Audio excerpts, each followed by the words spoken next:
नमस्ते दोस्तों, प्रथम भाव की चर्चा की कड़ी को आगे बढ़ाने के लिए मिलते हैं हम नीरजा तिवारी जी से।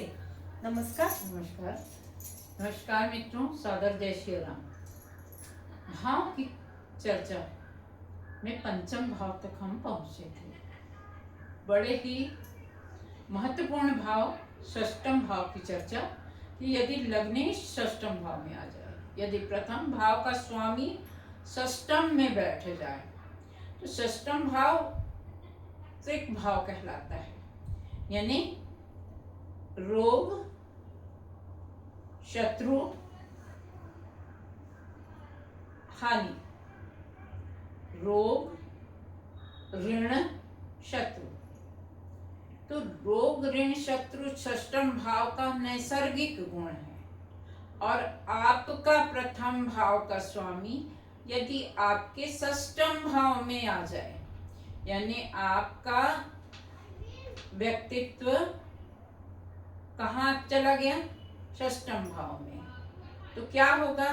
आप प्रथम भाव का स्वामी प्रथम भाव में हो तो हमने जाना था कि व्यक्तित्व बलवान होगा, जातक हष्ट पुष्ट होगा और बाकी सारी चीजें सकारात्मक जानी थी हमने। अब यहाँ थोड़ी सी बातें नकारात्मक हो जाएंगी क्योंकि षष्टम भाव ऋण, रोग, शत्रु को दर्शाता है। वहां पे आ गया आपका लग्नेश यानी आप।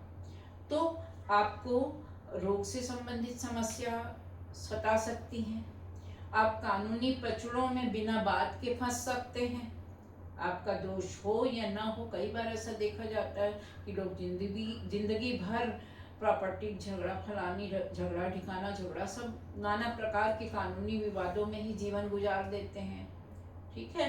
और आप चाहें न चाहें आपको ऋण सता सकता है। अब ऋण ऐसा नहीं है कि खाली पैसे का ही हो। ऋण तो कई प्रकार के होते हैं। माता का ऋण होता है, पुत्र का ऋण होता है, पिता का ऋण होता है और भूमि का ऋण होता है ना। तो बहुत सारे ऋण होते हैं जिसको हमें इस जन्म में चुकाना है। तो ये भी हो सकता है कि वो बड़ा भारी बैगेज हो आपके सिर पे, है ना, प्रारब्ध का। ठीक है। तो आप समस्या में फंसेंगे, कानूनी पचड़ों में फंसेंगे, पर बहुत चप्पल घिसेगी और आपको विजय मिल जाएगी। विजय मिलना यानी आप साधारण रूप से उससे निकल जाएंगे। रोग ऐसा नहीं होगा कि आप मर जाएं, है ना। रोग ऐसे होंगे जो आते जाते रहेंगे। एक मेहमान की तरह आपके पास आए और फिर चल एक गया, फिर दूसरा मेहमान आ गया, है ना?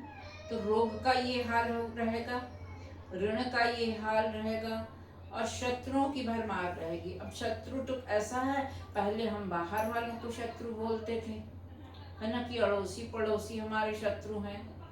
थोड़ा डेवलप हुआ तो, नहीं तो उसके पहले तो अड़ोसी पड़ोसी, मामा, चाचा, भाभी, नानी, काकी रहती थी और एक घर का बच्चा कई घरों में जाके आराम से खा के आ सकता था खाना। पर आज की स्थिति बिल्कुल विपरीत है। आपके घर ही में आपको ऐसा लगेगा कि हमारा ये शत्रु है, हमारा वो शत्रु है। आप जहाँ जाओगे, जैसे कोई देख बताएगा कि बाहरी हवा है, फलाना है, ठिकाना है, तो बिल्कुल आप पहले सोचोगे वो मेरी देवरानी तो मेरी जिठानी। बस यही चलता है हमारा। तो आजकल तो हम घर में शत्रु पाल के बैठे हैं। तो हो सकता है पारिवारिक पृष्ठभूमि में शत्रुता हो, है ना। तो षष्टम भाव की चर्चा पूर्ण हुई। आगे के एपिसोड में हम सप्तम, अष्टम, नवम से लेकर 12 भाव तक पहुंचेंगे और भावों की चर्चा को पूर्ण करेंगे अगले एपिसोड में। तब तक के लिए जय श्री राम। प्रथम भाव का स्थित स्वामी जब षष्टम भाव में होता है तो क्या फलता मिलती है, तो मिलते हैं अगले वीडियो में। नमस्कार।